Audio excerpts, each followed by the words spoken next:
दूसरा, अश्लीलता, गंदगी। उस गंदगी को सबसे ज्यादा बॉलीवुड ने फैलाया। वो गंदगी की शुरुआत कहां से हुई?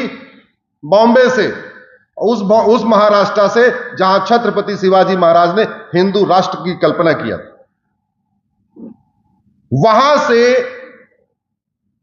अश्लीलता परोसी जाती है, आज भी परोसी जा रही है।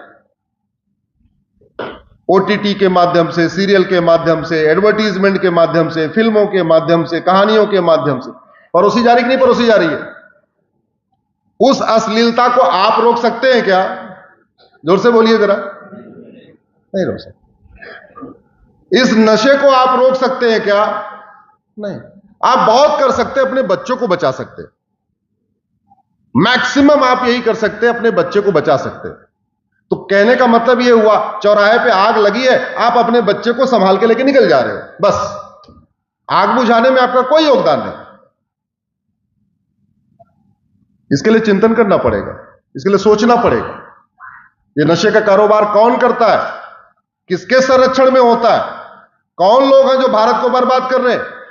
एक तो हमारी संख्या वैसे ही घट रही है, राम के भक्त कम हो रहे हैं, शंकर जी के भक्त कम हो रहे हैं, भगवान महावीर के भक्त कम हो रहे हैं, भगवान कृष्ण के भक्त कम हो रहे हैं, जनसंख्या के मामले में कम होते जा रहे हैं, और ऊपर से नशा और अश्लीलता। कभी सोचा आपने 10-20 साल के बाद क्या होगा? अरे अगर हमारा बच्चा नशे की गिरफ्त में चला जाएगा, उसके दिमाग में अश्लीलता भर जाएगी, तो भारत की संस्कृति को मानेगा? वो योग प्राणायाम करेगा, हवन करेगा, हमारे संस्कारों को मानेगा? नहीं मानेगा। अब सवाल यह आया कि रुके कैसे? इसमें लगता है कि नहीं, समाज ठीक हो जाएगा तो सब ठीक हो जाएगा। मैं इस मामले में थोड़ा उल्टा सोचता हूं। मेरा यह मानना है, कानून ठीक हो जाएगा तो समाज ठीक हो जाएगा। ये नशे का कारोबार सिंगापुर में क्यों नहीं होता? और वहां तो नारकोटिक्स ब्यूरो भी नहीं है। हमारे यहां तो अलग से पूरा डिपार्टमेंट है, नारकोटिक्स डिपार्टमेंट है। उनके पास अलग से डिपार्टमेंट ही नहीं है। सिंपल पुलिस, जो नॉर्मल पुलिस है, उतना ही है बस। फिर वहां नशे की तस्करी क्यों नहीं होती? फिर वहां पे चरस, अफीम, कोकीन स्कूल कॉलेजों में क्यों नहीं पहुंच रहा? क्योंकि उनका कानून बहुत कठोर है और न्यायिक व्यवस्था उनकी बहुत स्ट्रांग है। और समाज में जो भारत के सामने चुनौतियां हैं, उसको रोकने की जिम्मेदारी सबकी है। विधायिका की भी है, कार्यपालिका की भी है, न्यायपालिका की है, खबरपालिका की भी है, हां हमारी जनता की भी है। लेकिन केवल जनता की है, केवल समाज की है, ऐसा नहीं है। अगर सारी जिम्मेदारी समाज की है तो काहे लिए बना रखा है ये संसद, विधानसभा, Lok Sabha, Rajya Sabha, supreme court, high court, collector, कप्तान, ये बने किस लिए? अगर सारा काम समाज को ही करना है तो क्या ये 20% कमीशन लेने के लिए बैठे हुए? सड़क बनती है नहीं बनती है? क्योंकि 20% कमीशन मिलता है। जितने का टेंडर होता है 20% कमीशन। स्कूल बनता है, अगर 10 करोड़ का टेंडर है तो 2 करोड़ का कमीशन। हाईवे बनता है, स्कूल बनता है, हॉस्पिटल बनता है, सड़क बनता है, सब कुछ बनता है। जहां जहां पैसा खर्च होता है वहां वो सब काम होता है। जानते हैं क्यों होता है?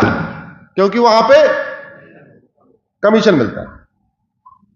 और जिसके कारण हमारी संस्कृति बर्बाद हो रही है, और उसको ठीक करने के लिए किसी लागत की जरूरत ही नहीं है। एक पैसे नहीं खर्च होगा। कानून बदलने की कोई लागत होती है क्या? पुलिस रिफॉर्म की कोई लागत है क्या? जुडिशियल रिफॉर्म की कोई लागत है क्या? इलेक्शन रिफॉर्म की कोई लागत है क्या? नहीं है। जस्टिस विद इन ईयर लागू करने की कोई लागत है क्या? नहीं। सिंगापुर में ड्रग स्मगलर को फांसी दी जाती है, फांसी। गूगल कर लेना आप लोग, गूगल पे लिखना सिंगापुर गांजा तस्करी फांसी, इतना लिखना, आपको एक खबर मिल जाएगी। एक व्यक्ति 900 ग्राम गांजा लेके कॉलेज के पास घूम रहा था, पकड़ा, 6 महीने के अंदर फांसी दे दिया। दोबारा कोई वहां गांजा लेके घूमेगा क्या? और आपके तो स्कूल कॉलेज में चरस भी पहुंच रही है, मिंडेक्स भी पहुंच रही है, कोकीन भी पहुंच रही है, हीरोइन भी पहुंच रही है, और आप इसलिए चुप होकर बैठे हुए हैं क्योंकि आपका बच्चा नशा नहीं करता। आप इसलिए चुप होकर बैठे हुए हैं क्योंकि आपका घर सुरक्षित है, बगल में आग लगी है ना, क्या दिक्कत क्या है? ये जज इसलिए चुप होकर बैठे हुए हैं क्योंकि जज का बच्चा ड्रग एडिक्ट नहीं हुआ है। ये सांसद इसलिए चुप बैठे हुए हैं, उनका बच्चा सुरक्षित है। ये मीडिया वाले इसलिए चुप होकर बैठे हुए हैं, उनका परिवार सुरक्षित है। तो ये समाज में ड्रग स्मगलिंग फैल रही है, नशे का कारोबार फैल रहा है, अश्लीलता फैल रही है। इसके लिए पांचों जिम्मेदार है। न्यायपालिका भी जिम्मेदार है, खबरपालिका भी जिम्मेदार है, विधायिका भी जिम्मेदार है, कार्यपालिका भी जिम्मेदार है, और हम सब जनता भी जिम्मेदार। इतने स्वार्थी हैं, हमें पता है कि नशे के कारण, आपके क्षेत्र के नशे के कारण पूरा भारत बर्बाद हो रहा है, फिर भी हम शांत होकर बैठे हैं। क्यों? क्योंकि भैया हमें क्या लेना देना, ना हम नशे की खेती करते हैं, ना हमारा बच्चा नशा करता है, बात खत्म, टेंशन फ्री।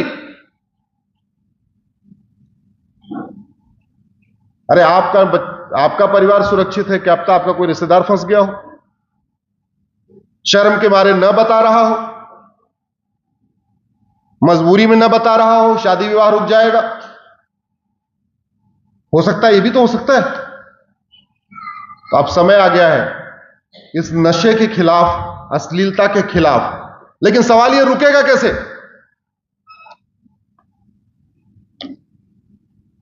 कोई भी कुरीति खत्म करने का, कोई भी अपराध खत्म करने का 2 तरीका हो।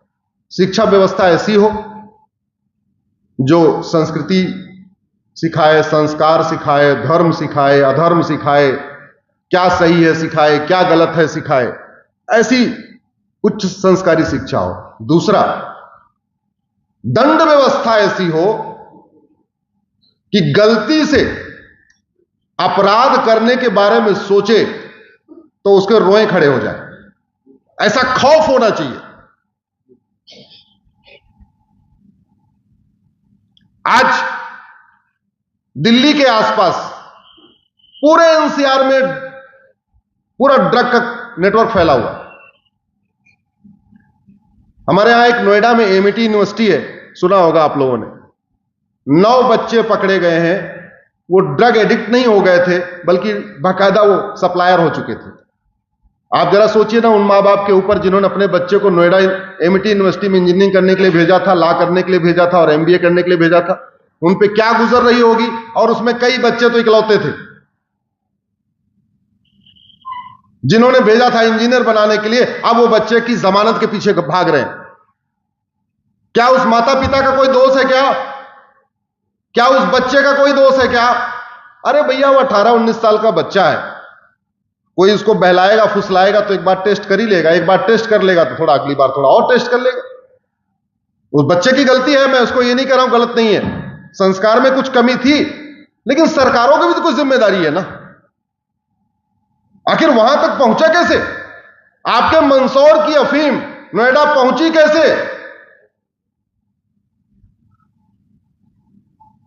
कुछ तो नेटवर्क होगा। रास्ते में पुलिस है, क्या कर रही है? कुछ नहीं कर रही है।